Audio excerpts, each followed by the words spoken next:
Este programa está avalado por la Academia Dominicana de la Historia.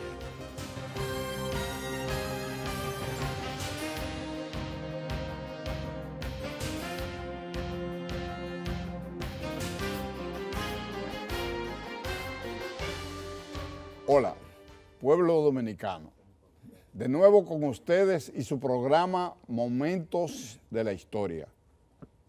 Para nosotros, como conductores de este programa, este tiene una especial connotación y es la presencia de un amigo, de un compañero de vivencias barriales con pueblano y además de eso, una figura destacada en nuestro pueblo, en los ámbitos culturales, deportivos, en las crónicas, en las charlas, en los aspectos religiosos, en la enseñanza a las nuevas generaciones. Y en eso coincidimos, además de nuestra gran amistad y familiaridad, coincidimos también con el interés de que la historia no se pierda. Él lo hace tanto en forma escrita como en forma también de charla, de conferencia, de intercambio, principalmente con jóvenes. Y en otras ocasiones hemos compartido, hicimos un programa sobre la historia de La Vega, que sirvió de referencia para muchas instituciones y personalidades interesadas en la historia de los pueblos. Y él acompañó un equipo importante de historiadores y gente inclinada hacia la historia. Es ingeniero de profesión y especializado con estudios en los Estados Unidos y aparte de eso un luchador democrático, un hombre integrado desde muy joven, él y su familia, nos consta, ambas familias vinculadas al antitrujillismo. Él no le gusta que hablen sobre él, pero necesariamente en esta ocasión debemos hacerlo como reconocimiento por un lado y además porque vamos a comentar una obra que es de su autoría. En esta ocasión, él nos trajo a nosotros esta producción que yo quiero que el equipo técnico, por favor, lo pueda destacar adecuadamente.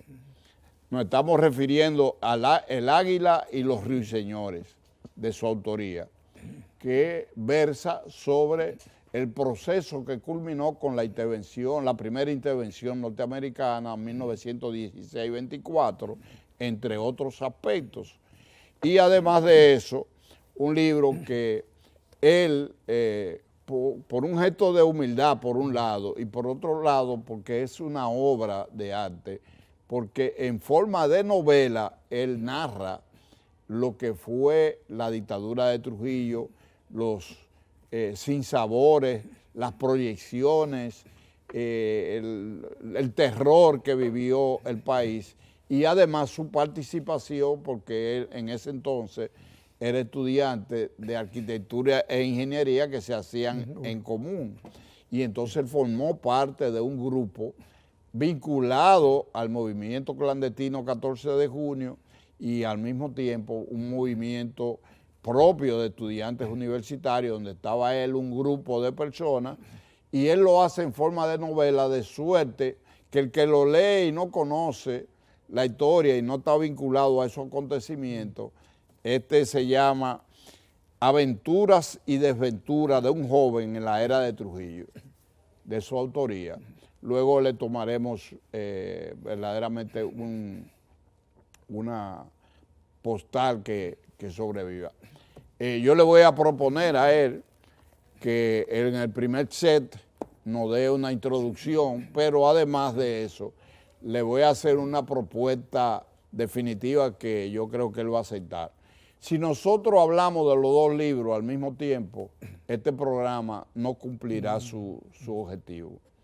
Y lo cumplirá parcialmente analizando que sucedió desde principios o a finales del siglo antepasado hasta la muerte de Trujillo y la posterioridad, de eso hasta la ida de ellos, de la familia Trujillo, y todos los acontecimientos que se produjeron y que lo vinculan. Y entonces el otro, extraordinario, porque todo lo que sucedió ya a la juventud en ese periodo sería imposible. Yo le propongo entonces que nosotros tomemos y desarrollemos El Águila y los Ruiseñores para que él dé su explicación, su contenido como introducción de ellos, y si acepta la propuesta que yo le hago. Perfectamente. Muchas gracias, Rafa. Como tú has señalado, pues todo eso que él dijo es una vinculación muy afectiva que siempre ha existido, no solamente entre Rafa y yo, sino las familias nuestras, en un pueblecito que se llama La Vega, que es una aldea que tiene aspiraciones muchas veces de ciudad, pero que en realidad te está llegando a ser una ciudad. Bien, en primer término, acepto la propuesta, vendré nuevamente para que conversemos sobre el tema, sobre mis aventuras y desventuras en la era de Trujillo, que adelanto desde ahora que son mis vivencias. Eso lo viví yo en carne propia, estuve en la 40, estuve en la Victoria, tú como vegano sabes muy bien todo lo que pasó ahí, todo lo que sucedió en ese lapso de tiempo, pero interesante porque yo comienzo hasta del 1944 y voy entrando en el desarrollo de la era de Trujillo. Pero eso es para un próximo programa. Exacto. Este de ahora, yo creo que es interesante que lo hagamos ahora porque precisamente el 29 de este mes se cumple año de la intervención americana del 16, sí, del 1916. Entonces es apropiada la fecha para que conversemos de eso. Ahora, ¿qué me mueve a mí a escribir estos libros? Yo lo que soy es ingeniero civil de profesión. Simplemente yo entiendo, y me he puesto esto como un lema en estos años míos ya postreros, por decirlo de alguna manera, productivos, ya con mis 80 y tantos años. Yo novelo, me he propuesto novelar para aprender y para enseñar. O sea, voy a novelar, pero ¿qué propósito tiene? Para yo poder novelar en este tipo de novelas históricas que son, y recuerda, un paréntesis, que hay una tradición de novelas históricas en La Vega. Por ejemplo, García Godoy tiene 3 novelas históricas, distancias guardadas conmigo, desde luego. Yo no, Juan Bosch por igual, cultiva la novela histórica con La Mañosa. Entonces yo he tratado de seguir esa tradición muy vegana, pero vuelvo y repito, yo voy a novelar para aprender, porque tengo que hurgar, tengo que buscar datos, tengo que adentrarme en la época en que se viven estas novelas, para que sea auténtico lo que yo digo, para poder enseñar, ¿verdad? Pero hay un aspecto muy importante que señalo dentro de ese contexto, porque tú dirás, está novelando. Novelar es imaginar cosas, pero yo tengo una característica que quiero señalarla aquí muy claro, que yo respeto el hecho histórico. No lo puedo de manera alguna ni tergiversar ni transformar. Yo sí lo que hago es que pongo el personaje que se ha elegido en la historia, en el caso de las aventuras y desventuras, el personaje soy yo mismo, pero hasta me cambio el nombre, como es natural. Y en el otro, pues tengo a Kiko Tiburcio, que también lo pongo, pero no lo pongo como protagonista de los hechos. Entonces se me hace difícil a veces escribir, porque es muy fácil escribir con un protagonista, Rafa, y amables televidentes. Sí. Pero es difícil tú quitarle el protagonismo al protagonista. Pero cuando usted escribe una novela histórica, tú tienes que respetar al protagonista del hecho. Exacto. Y entonces poner tu personaje como un personaje subsidiario, que complemente entonces el personaje principal del hecho histórico, porque si tú vas a enseñar y vas a tomar dato histórico, no lo puedes cambiar. La historia no se puede cambiar. Entonces, dentro de ese contexto es que yo me manejo escribiendo estos libros, que vienen más, pero porque ahora, Rafa, mi vejez me ha cogido con escribir. No, pero qué mejor manera también de ir sentando las bases de una despedida, porque tú tienes antecedentes. Tu papá fue un educador. Y escritor. También, así fue. El último que yo leí, La cosa de papá. Los cuentos de papá. Los cuentos de papá. Hay algo de ahí de eso. Sí, yo tomé algunas ideas de las de él. Don Kiko Tiburcio era mi abuelo. Que tú lo usas como un seudónimo, pero realmente Don Kiko yo lo conocí y muchas de sus peculiaridades, él lo expresaba en público. Es decir, él iba, por ejemplo, donde mi abuela, a la casa de mi mamá, y él se ponía a hablar cosas incluso del régimen, pero la gente se lo celebraba. Así era. Y le echaba vaina a la gente, se hacía una corbata con papeletas de 100 o de 1000 pesos. Y le decía, ¿te gusta esa corbata? Pero, hoy no lo puede hacer, pero en ese tiempo lo hacía. Sí, a ver, fuera ahora. De todas formas, Rafa, y lo interesante de participar en este programa, que tiene eso también como finalidad, es transmitir estas experiencias, estas vivencias. ¿Tú sabes para qué? Para que eso no se vuelva a repetir en nuestro país más. Seguro, ese es el objetivo central. Seguro. Entonces, este águila y los ruiseñores, como obviamente usted deducirá, amable televidente, el águila es el imperio americano, que ese es su símbolo, pero que es una ave rapaz, que cuando traen sus presas lo que hace es desmenuzarlas. O sea que hasta cierto punto, aunque es majestuosa, es cruel. Entonces los dominicanos nos asemejamos más a los ruiseñores, porque nosotros somos firmes creyentes en el futuro, y lo hemos demostrado a través de toda la historia, porque tú puedes saber, y los televidentes también, de que nosotros hemos sido invadidos abusivamente a través de la historia por los españoles, por los ingleses, por los franceses, por los americanos, todo el que se ha antojado de y que por tiene los que invadir, haitianos también. Mayormente iba a llegar ahí. Entonces, todo se antoja de nosotros, pero hay una cosa muy peculiar que tengo que señalar antes de entrar en el libro. De todas esas invasiones que hemos sido objeto, hemos salido de ellas solos, airosos, libres, soberanos, independientes. Nadie nos ha ayudado. Nosotros hemos sabido caer 1000 veces, pero 1000 veces nos hemos sabido levantar.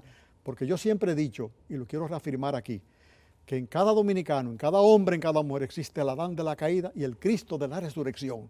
Nosotros sabemos morir, pero sabemos revivir y lo hacemos en bien de la patria. Y hoy, afortunadamente, tenemos una patria libre, soberana, independiente y nuestra bandera flota airosa a los 4 vientos. Qué bueno, gracias a esas experiencias que yo en parte estoy transcribiendo, para que estas cosas no vuelvan a suceder nunca más. Y para que lo asimilen las generaciones de hoy, porque si no conocen su historia, las cosas malas se pueden repetir. Así es. Y el espíritu que tú destacas de lucha, de sacrificio y de valentía se pierde.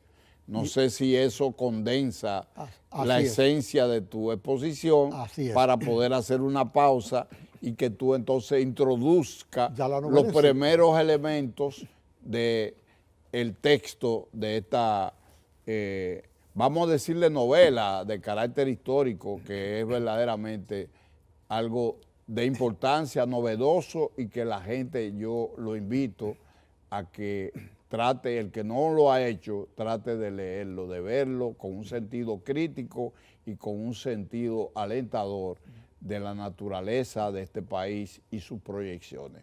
En breve continuamos con nuestro invitado de lujo, el ingeniero César Arturo Abreu Fernández.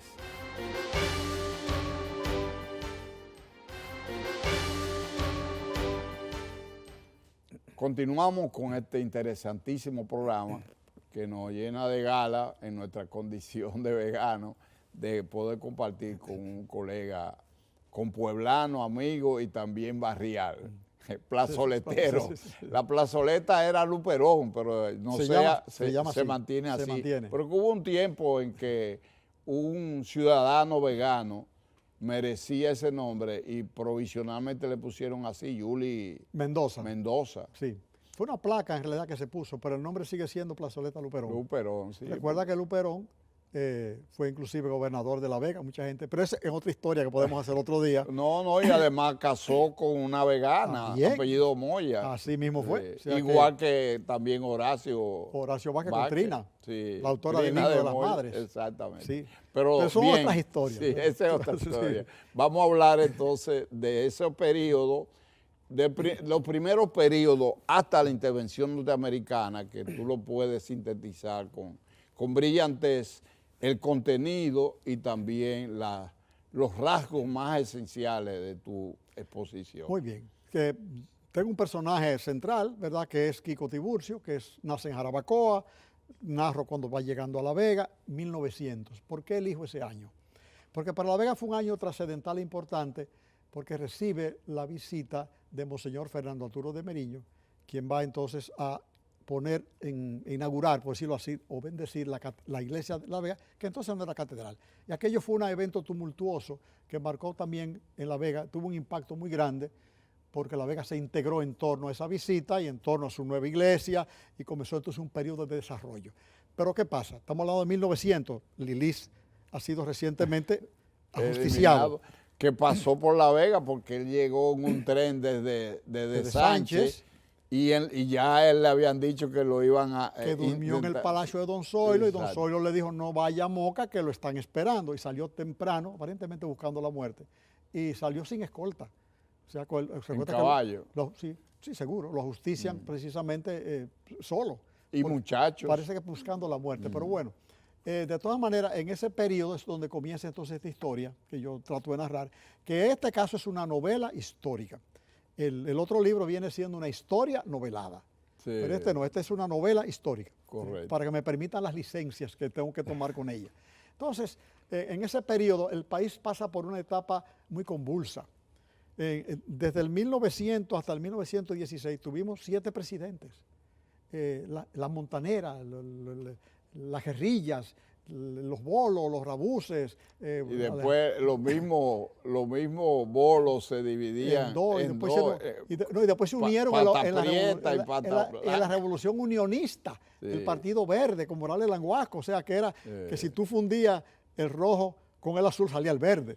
Entonces, hemos hecho de todo nosotros. Entonces, en ese entorno es donde se desarrolla esta novela en su primera etapa, porque tengo que ir condicionando al lector en el ambiente que se encuentra para llevarlo a lo que alegadamente motivó a los norteamericanos a venir a ocuparnos, ¿verdad?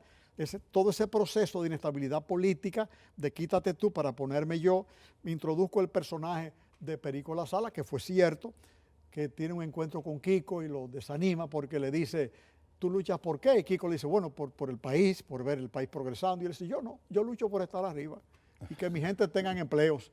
Como que se parece a cosas que están sucediendo en el entorno. Que son características no solamente de dominicanas, sino en la mayoría de todos los países. De todo el mundo. Exacto. Entonces lucho por estar arriba. Lucho por estar arriba. Y el que está arriba para abajo y el que está abajo para arriba. Sí. Entonces, en ese interín, ¿verdad? En ese interregno de tiempo, entonces yo introduzco ahí muchos elementos que tuvieron lugar en La Vega para ir conformando un ambiente e ir conformando también lo que a mi juicio es el sentir popular, pero principalmente del vegano. Y entonces Kiko Tiburcio pasa por llegar a La Vega, que era una comunidad, que pasa por una educación que hizo de noche, se autodidacta prácticamente, entonces es el modelo del individuo del campo que se quiere superar y que lo hace sin tapujos y que lo hace de una manera auténtica y sincera y honesta, y poniendo mucho de su parte. Entonces, este Kiko Tiburcio pues llega a ser en La Vega una personalidad, porque se empeña en eso, él se instruye, él llega inclusive a ser presidente del Ayuntamiento de La Vega, por sus méritos, porque él lo va logrando, pero tiene detrás todo el ejemplo aquel de la guerra que él participó, en parte, en las guerras intestinas, de guerrilla. Él se asocia en un momento dado con Perico La Sala, que ya yo narré lo que le contó Perico, pero tiene esa vivencia cruda de dominicano matándose con dominicano. Él participa en una batalla del Sanjón, que fue verídica, donde él se ensucia las manos de sangre, donde tiene que luchar y matar a un hermano. Todo esto va produciendo también un efecto psicológico, por decirlo de alguna manera, en el lector, que va echando a un lado, sintiéndose mal con el comportamiento de esa época, ¿verdad? Que es lo que van a aprovechar los americanos a fin de cuentas para justificar lo injustificable. Entonces, en todo ese proceso, Kiko entonces participa en La Vega, en eventos puntuales, importantísimo la conformación de la comunidad vegana, que es parte del país. Uno de ellos, para mencionar simplemente algunos, es el vuelo del primer aeroplano, el poliplano. Un ingeniero vegano, Zoilo García, Hermógenes, Mojito le decían, estudia en Francia y entonces construye un poliplano, un aeroplano, que vuela por primera vez aquí y vuela después en Estados Unidos. Entonces, en ese evento puntual, yo introduzco a Kiko Tiburcio porque quiero que se conozca que eso se hizo en La Vega. Introduzco a Kiko como presidente, por ser del ayuntamiento, de los Juegos Florales, que le dieron aquel brillo a La Vega de ciudad culta. en el 1915. Y creo que hasta el doctor Balaguer participó. Ganó el segundo lugar en uno de los... porque eso se hacía en un periodo concreto, creo que fue en mayo, ¿no? Sí, era se hacía la primera se hizo comenzando Viernes Santo, se hacía todo aquello y después el domingo se terminaba con la fiesta, la parafernalia, la coronación de la reina y todo aquello era un espectáculo, venían de todo el país vía el ferrocarril. Entonces, todos esos episodios yo trato de puntualizarlos para que se vea también el carácter de una ciudad que aún rodeada por este ambiente de guerrillas y de gente de la montonera, quería superarse y logra superarse, porque lo hace. Y tiene la sociedad progresista, la sociedad moral estudio, con 3.500 habitantes tenía 16 escuelas en ese tiempo. Y yo todo eso trato de plasmarlo para que el que lo lea entienda que el que se quiere superar, se supera. Y que hay momentos cruciales en la conformación de una comunidad en que se le ofrecen todas las oportunidades para que esa comunidad progrese. Si lo hace, pues es exitosa. Entonces, esos eventos puntuales yo los recojo, ¿verdad? Pero viene un periodo de paz relativa. Kiko participa en algunas de las batallas que se hicieran pues, en las guerrillas para irse, digamos, puliendo. Pero hay un elemento importante que quiero destacar aquí, que es cuando él se encuentra en Guayubín. Guayubín era un general de montonera, cruel, y trata de fusilarlo, porque mi abuelo estaba, obviamente, mi abuelo era, él me decía... Jimenista. Sí, Bolo, me decía él. Abuelo, ¿y qué es usted? Yo soy Bolo, jimenista. Entonces, cuando lo toma, que lo van a fusilar, que es un episodio hasta cómico, que está lloviendo, lo van a fusilar en la puerta del cementerio donde tú te criaste y yo también. Nosotros llegamos a ver los hoyos de los tiros, de los fusilados. Y en la casa de mi abuela, que tenía mucha madera, había en un aposento había una bala de las revoluciones. Sí. Y entonces, porque eran mosquetones los que disparaban. Eran Springfield 40-50, esos fusiles larguísimos que habían. De todas maneras, para mí eso tiene mucho que ver porque ahí comienza la historia. Cuando lo van a fusilar, porque él alerta a los jimenistas que venían a tomar la ciudad, ya Jiménez está tumbado por Horacio Vázquez y ya tiene el poder Hugo Sigil, entonces lo van a fusilar, está lloviendo, no lo pueden fusilar en el cementerio porque no se puede hacer el hoyo para enterrarlo, lo llevan a la orilla del río que estaba cerca, cuando le van a tirar, se tira de espalda al río, se salva, pero eso lo lleva ¿a dónde? A un aspecto importante de la novela, el aspecto romántico. Él termina entonces en Guazumal, donde conoce a la que sería mi abuela, entonces ahí viene todo este romance que tiene la novela. Doña Dolores, sí, Lolita. Le decían ustedes. Entonces, sí, esta parte la introduzco porque para mí es un aspecto nodal de la novela en que la humaniza. O sea, hay un protagonista que aparte de estar inmerso en esta guerrilla, también se enamora.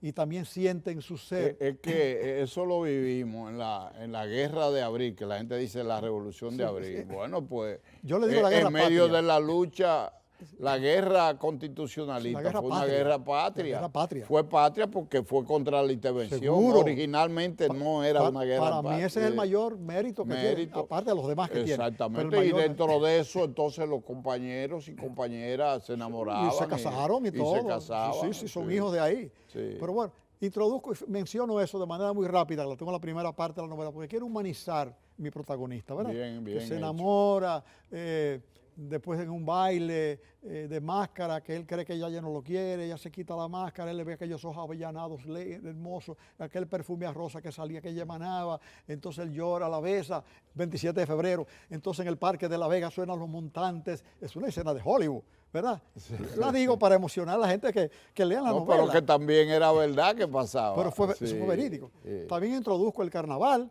¿sabes? Yo soy parte de eso. Sí. Cuando salen los Diablos Cojuelos por primera vez, pongo aquí con los disfrazos de Diablo Cojuelo, los tiro al parque a dar vejigazos.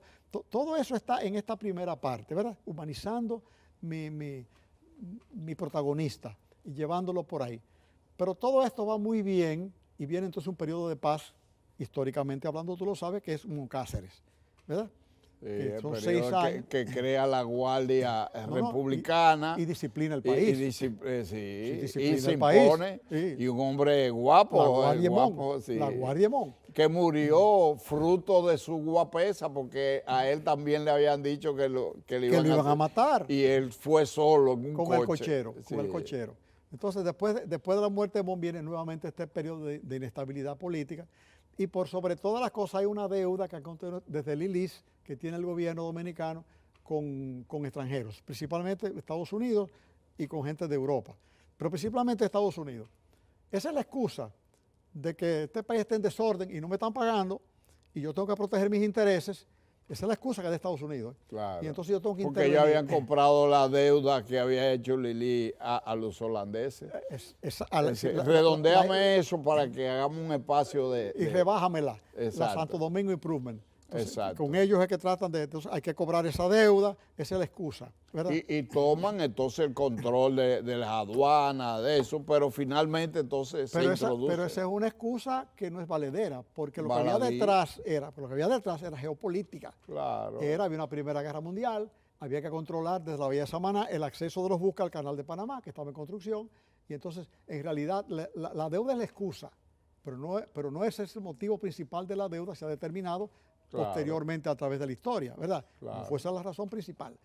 Era la geopolítica, era tener esto aquí como un punto estratégico en la guerra. Entonces, por ahí es donde viene la intervención americana, ¿verdad? Y llegamos a ese punto, no sé si hemos aprovechado el tiempo. Hasta ahí yo creo que lo aprovechamos muy bien. Vamos a hacer una pausa. Entonces, si te falta algo referente a eso, tú lo compensas y continuamos entonces con el desarrollo, digamos, de los temas contemplados en tu producción. El nudo de la novela. Correcto. En breve continuamos con César Arturo Abreu Fernández, quien nos está dando una explicación de su obra, que tiene un valor literario, pero principalmente histórico, de acontecimientos que no siempre son asimilados por la forma en que se explican y que durante mucho tiempo nunca se hablaba de eso. Así es. O sea, en el periodo que tú recibiste historia y nosotros no se daba nada de eso. Y ahora, parcialmente, con programas como este, nosotros y con libros como este, que estamos llegando a la población en su sentido. Así que pasamos a la pausa y en breve continuamos.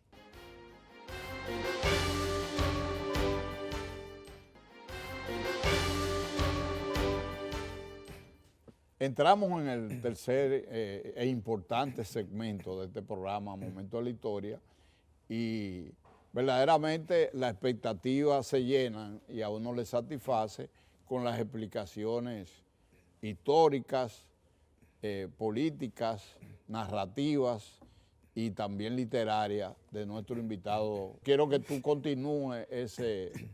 Bien, se sabe, las noticias llegan de que en Santo Domingo se ha revelado Desiderio Arias, que era el ministro de Guerra precisamente de Jiménez, el presidente Jiménez, y se le revela.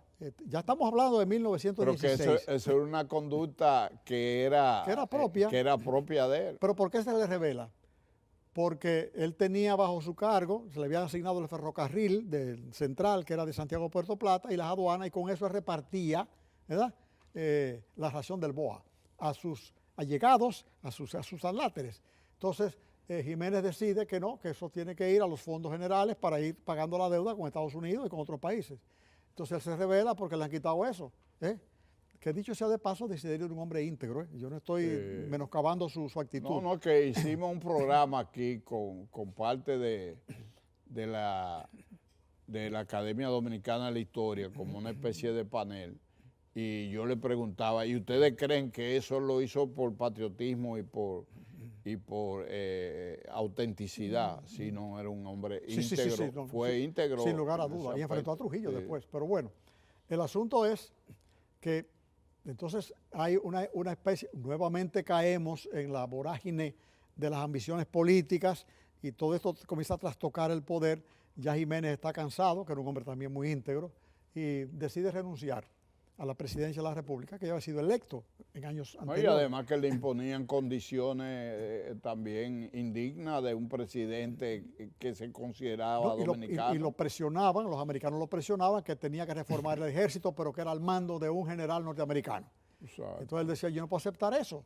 Entonces finalmente pues se va a Cambelén, que está un poquito enfermo, pero para mí era que estaba un poquito también presionado. Él renuncia, los americanos ahí mismo aprovechan y toman control ya de la ciudad capital y ellos ya se saben La Vega. Entonces La Vega viene a la amenaza de que vienen, que están entrando por Puerto Plata, que entraron a Santiago, ¿y qué vamos a hacer los veganos? Se reúnen al ayuntamiento y la primera reacción es vamos a pelear, aquí no van a entrar. Pero Federico García Godoy, que era parte del entorno, digamos, de los hombres que aconsejaban bien, prudentes, dice no. Oriundo de Cuba, pero un dominicano y un vegano a toda prueba. Don Fet. Así mismo. Entonces lo que él hace es, dice no podemos enfrentarlos de esa manera, tenemos que buscar otro mecanismo de defensa. Entonces entre el protagonista yo pongo la novela y sus amigos y García Godoy deciden, en primer término, darle a conocer a los americanos que vienen invadiéndonos, ya viene su ejército, ¿verdad? Invadiéndonos. Vino por dos partes, ¿verdad? Por Montecristi y por también Santo Domingo, sí. pero lo que llega a La Vega... Y un pedazo que yo voy a meter es que Desiderio, que burla y enfrenta a Jiménez, realmente no fue a ocupar su lugar, que desde ido a Montecristi por desembarcar. Lo que hizo fue que se metió en la montaña y durante todo ese periodo nadie lo sintió. Ahí estuvo tranquilo. Pero hay un episodio muy significativo que cuando llegan los americanos en 4 o 5 pelotones, comienzan a desfilar por las calles de La Vega, que ya vienen a tomar posesión de La Vega, el ejército invasor, que eran los Marines americanos, o sea, US Marine Corps, como dicen ellos, que tienen como símbolo el águila agarrando el mundo en un fondo rojo, y yo digo de sangre, ¿verdad? El águila ambiciosa que quiere presionar con sus garras el mundo en un campo de sangre. Pero bueno, cuando van entrando a La Vega, resulta que los miembros del ayuntamiento, en donde está Kiko Tiburcio, los reciben con desprecio y enarbola la bandera dominicana. Todas las ventanas se cierran, el ejército está entrando con sus pasos de militares, ¿verdad?, que vienen como a implantar un régimen de fuerza, pero de un momento a otro, el ayuntamiento que está reunido enfrente los ve pasar, pero en ese momento el cura de la ciudad, el padre Babito Echavarría, que existió. El papá de Babín, Echavarría. El papá de Babín, que le decía que tiene una voz de oro, comienza con el órgano de la iglesia a interpretar el himno nacional, que es coreado por todos los miembros del ayuntamiento, y cuando pasa la tropa americana, ¿verdad?, que trata de enarbolar y subir su bandera, lo que recibe entonces no es el abucheo, sino el sentir del pueblo entonado en el himno nacional. Entonces es un momento que le está diciendo a ellos, usted está entrando en La Vega, usted no está en terreno amistoso. Pero ahí se prolonga entonces esa relación muy variante de distanciamiento entre los veganos y los norteamericanos. Y comienza entonces el proceso de que lo metían preso a los veganos porque hacían un periódico, porque publicaban las poesías de Salomé Ureña, Patria, decían eso es subversivo, usted no puede hacer eso. Entonces, y obligando a la que tenían que mostrarle el contenido de sus publicaciones, los editoriales, de todo. Pero mientras tanto los americanos están cometiendo toda clase de atropellos y de tropelías, ¿verdad? Y abusando de su poder militar, por decirlo de alguna manera. Inclusive hay episodios interesantes en el libro en donde, celebrando, por ejemplo, las fiestas patronales, los americanos muy opulosamente desfilan en una carroza, que ellos quisieron congraciarse con los dominicanos, en forma de dirigible, que es una invención reciente a la Primera Guerra Mundial, es una cosa del otro mundo. Hacen un dirigible, comienzan a pasearlo por las calles de La Vega montado en una especie de patana, y los veganos lo que hacen es una reproducción del avión de Zoilo García. Sí. Entonces, hábilmente van delante los veganos con su avioncito, viene el dirigible, el globo grande detrás, ampuloso, llevándose el mundo por delante, y los veganos planifican algo. Parémonos con el avioncito y de un momento a otro echemos para atrás y perforemos el dirigible. Y así lo hacen. Entonces, aquel dirigible, que era el símbolo del poder, de un momento a otro, el avioncito de los veganos lo desinfla. Entonces eran demostraciones. Después hacen unos concursos de boxeo en el Teatro La Progresista, en donde los veganos noqueaban a estos marines americanos y viene después se desenvuelve al final que viene hay el peso pesado, y viene Mapemba, que era un chiquitico, y sale del público. Yo lo desafío a usted, pero cuando se ve que está perdido el americano le muerde la oreja. Que después lo hizo Mike Tyson, pero era imitando al que nosotros hicimos en La Vega. Y entonces lo derrota, o sea, viene todo ese proceso, ¿verdad? Y no solamente eso, sino que Kiko y sus gentes, aparte de eso, hacen una publicación subversiva, porque no podían hacer Ecos del Camus, que era el periódico que tenían, que existió, lo vigilaban.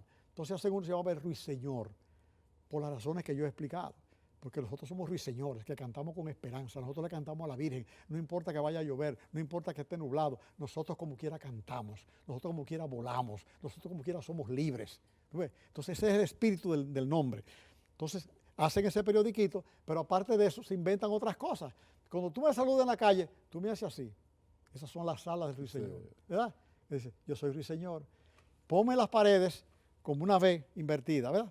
Entonces, esa es la sala del ruiseñor. Los americanos borraban todo aquello, no querían que la gente se saludara, pero los veganos seguían. A tal punto que el cuartel original de los bomberos, estaba cerca de los bomberos en La Vega, para que se ubiquen cerca del parque, lo que se ubiquen los televidentes. Los bomberos tuvieron en 3 sitios, que yo recuerdo. Sí, el mercado, sí. exacto. Y después entonces se mudaron en la casa de Sánchez, que fue de los Comeburro. Exactamente. De ese ejército Comeburro. Manuel Sánchez. Exacto. Y después entonces en lo que era la fortaleza. Que originalmente era un hospital de la Progresista y se convirtió después. Esa es una historia, pero tenemos que juntar para revivir y que la gente sepa todas esas historias que son interesantes. Pero bueno, el asunto es que el desprecio que tienen ellos, los veganos le tienen un desprecio tal que no los saludaban, no compartían con ellos, simplemente si era obligado, que ellos se ven obligados a trasladar su cuartel a un campamento que ponen en La Vega, le decimos el Tengue, que está en las afueras, yendo camino a Santiago, porque no resistían. La vieja carretera. No resistían la presión, la actitud de rechazo que le tenía el pueblo de La Vega. Y entonces se mudan para allá, ¿verdad? Y ahí entonces es donde siguen cometiendo sus tropelías. Tienen un lugar que se llama en hojas de zinc, metido en una cañada. Tortura, una especie de 40. El asadero, le decían, meten a uno ahí, después te metían el agua, el waterboarding, que lo hacían también en Vietnam ellos, que te meten agua hasta que tú explotas. Entonces, todo eso está en la novela, está muy documentado. Pero quiero alertarlo, no únicamente tengo cosas tan tétricas, yo tengo dejos poéticos para hacer un poquito más llevadera y atractiva, y muy descriptiva también la novela. Entonces, vamos a llegar ahí para que ya vamos a concluir en el próximo segmento. Entonces, ¿cómo termina la ocupación americana en La Vega? ¿Por qué terminó? ¿De qué manera?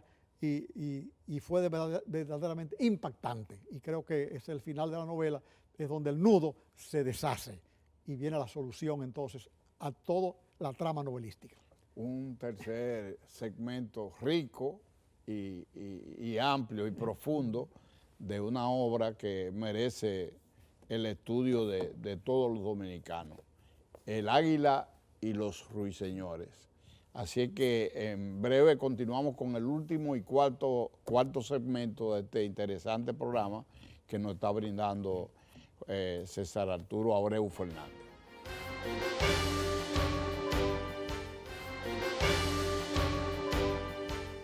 César Arturo, si se te quedó algún aspecto que tú consideres de interés, entonces concluimos tus conclusiones, algunas reflexiones y un mensaje final. Este set es tuyo porque es la despedida de un programa verdaderamente lleno de riqueza. Yo solamente quiero puntualizar de todo lo que he dicho anteriormente, que mucha gente trató de justificar esta intervención que nos la merecíamos. Inclusive uno de los discursos de los norteamericanos es: vinimos a ustedes a civilizarlos, vinimos a hacerle carreteras. Malagradecidos. Sí, ustedes son unos malagradecidos. Y yo lo que digo siempre es, Rafa y amables televidentes, de que lo que hicieron fue interrumpir un proceso histórico que tenía que llenar el país. Y tú me lo interrumpiste, y ahí, ¿qué produce esa interrupción lógica en el desarrollo de un pueblo? Sociológicamente hablando, la dictadura de Trujillo. Entonces, eso fue lo que trajo la intervención americana. No fue carreteras ni nada de eso, que de todas maneras estaban comenzadas. Ellos la continuaron recabando recursos y entonces la cobraban, porque tampoco fue un regalo. Y la cobraban bien cobrada.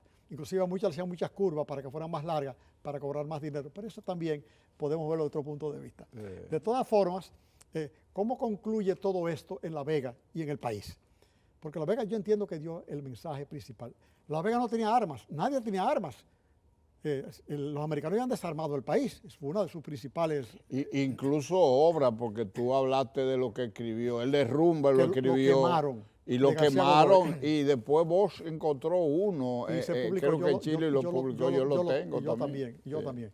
Entonces, ante esa actitud de los veganos, repito, Kiko cae preso, yo trato de enriquecer más la obra y lo traigo a Santo Domingo, a la Fortaleza Osama, donde ahí está con Gregorio Urbano Gilbert, ahí se reúne con los presos que venían del sur del país, para que el lector sienta entonces el peso de esta ocupación. No, y habla de las guerrillas en el este, de Cayo Báez. Porque no quiero ser muy pueblista, no quiero que todo sea la de La Vega. No, pero quiero que se vea. Pero que dice toda la verdad, porque esa resistencia que hubo y esa acción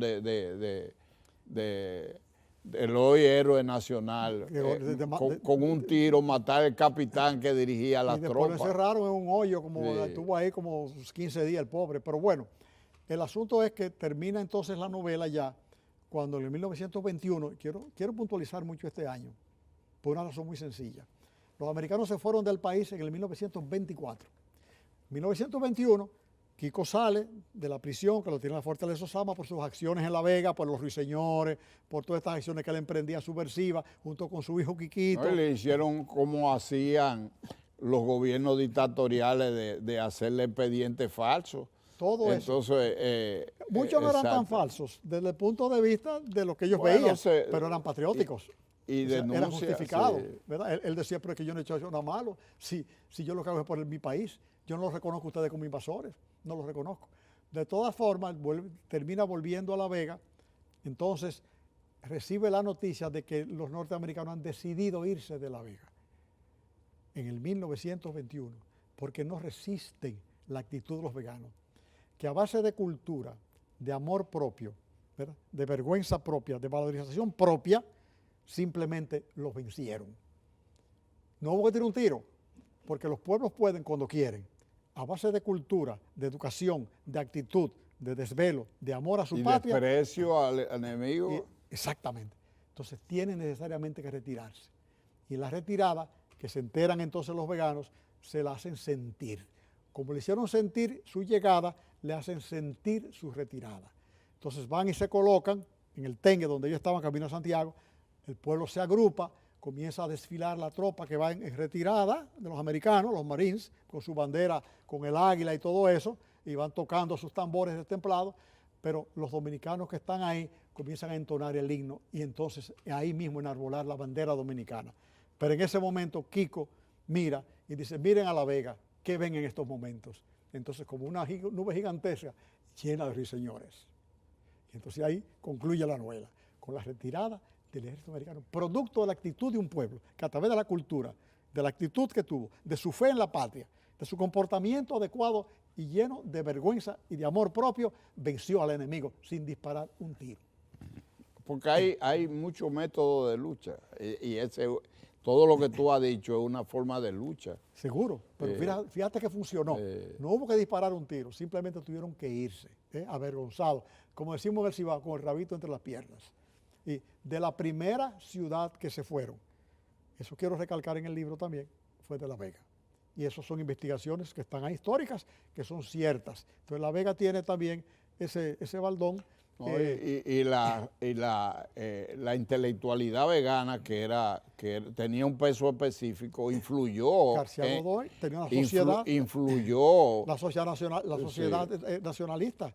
Exactamente. Entonces, ¿qué mensaje trae la novela? No permita jamás que su suelo vuelva a ser hollado. Un episodio de la novela es cuando vienen los americanos caminando en La Vega por la calle principal, que se llama Independencia, ahora se llama Profesor Juan Bosch. Esa es una calle que lo oyó, tiene las huellas de Duarte, de Mella, que estuvieron acá, de Máximo Gómez, de José Martí. Entonces, tener estas dotas enemigos pisando, ¿verdad? Ese suelo para nosotros casi sagrado, pisado por estas personas, estos héroes nacionales e internacionales, era una afrenta que no se la podíamos perdonar. Usted no puede volver a mancillar mi nombre, usted se lo va a pagar caro. Y yo no tengo con qué, pero sé cómo hacerlo. Entonces, el mensaje es, no permitan jamás, jamás, que ninguna potencia extranjera, la que sea, con las excusas que quieran esgrimir, vuelva nuevamente a mancillar tu patria. Y por eso hablamos de la Guerra de Abril, que es la guerra patria, que se repite nuevamente la actitud. Que es una continuación. una escalada de lo que fue la lucha de la restauración, Exacto. que la omitimos por razones, digamos, de tiempo, Exacto. pero Exacto. fue lo máximo. Sí. 2 años de guerra, y aplatado uno de los ejércitos más avanzados. Si no el que más en ese momento, poderoso. Tienen los batallones aquí, Bailén, y los que habían vencido en África, que habían peleado con Napoleón, en contra de todo eso. Estamos de acuerdo. Entonces, ese es el mensaje. Yo lo que quiero es reconstruyendo, dar a conocer episodios que puedan servir de aliciente, de modelo a las futuras generaciones de un pueblecito que tenía 3.500 habitantes en ese tiempo, que supo enfrentarlo con gallardía y también con orgullo de ser dominicano. Porque por sobre todas las cosas no que éramos veganos, éramos dominicanos. Y la bandera que sacamos era la dominicana. Entonces, el mensaje es ese, apréndase todo esto para que se llene de orgullo, para que usted sea capaz de enfrentar. Entonces, todas esas intromisiones que hoy no son con ejércitos, pero hoy son de muchas diferentes maneras, ¿verdad? Hoy son económicas, son diplomáticas, tienen muchas maneras también de culturales tratar, culturales, que nos tienen, oye, eso cultural es terrible en nuestro país, y los jóvenes deben entender que esas intromisiones culturales no tienen otro propósito que no sea al final doblegarnos, pero no lo van a poder hacer, porque desde 1844, repito, hemos sabido nosotros enaltecer y poner en alto el nombre de la patria. Y yo espero que después que usted lee esta novela, usted se sienta más dominicano, se sienta más confiado en su futuro y en usted mismo, y que esté consciente de las responsabilidades que usted tiene por haber sido heredero de Duarte, Sánchez, Mella, Luperón y tantos héroes que abordaron su sangre. En estos momentos no estamos pidiendo sangre, estamos pidiendo actitud. Que no haya sangre. Estamos pidiendo dedicación, estamos pidiendo fe en el futuro de la patria. Eso es lo que estamos hoy. Yo creo que más no podría pedirte. Yo creo que ha llenado todas las expectativas. Te agradezco el desplazamiento que hace para complacernos en un programa que yo de antemano sabía que iba a llenar todas las expectativas. Y te reitero mi adhesión, mi cariño, mi admiración, y esperamos entonces, si no es la próxima semana, coordinaremos para que le demos continuidad a tu obra, que no se pierda ya el contenido de aventuras y desventuras de un joven en la era de Trujillo. Y si no, entonces tendríamos que dejar pasar unas cuantas semanas porque viene la muerte de las Mirabal y otros acontecimientos, el levantamiento de Manolo, que le quitaría quizá un poco de brillo a... Es más, esto debe ser la antesala de esa... Sí, por todo eso, en el libro está lo de la Mirabal. Correcto. Pues yo compartí con ellos orgullosamente la 40 y compartí la victoria. Bien, entonces, gracias de nuevo y que tenga un buen viaje y coordinamos para ver si en la próxima semana continuamos con este programa. Y la otra obra, que es un aspecto religioso, Sendero de la Fe en la República Dominicana, Rutas Religiosas, apunte de tu autoría, lo leeré con mucha profundidad para que se me pegue algo. Bueno, los televidentes tuyos saben que tú fuiste monaguillo y que estuviste en el seminarista, que fuiste seminarista muchos años. Eso es bueno que se sepa también, además de plazoletero. No, además soy un hombre de fe, yo creo. Yo sé que sí. Bien, hasta una próxima entrega de Momento de la Historia en su canal 4, RD.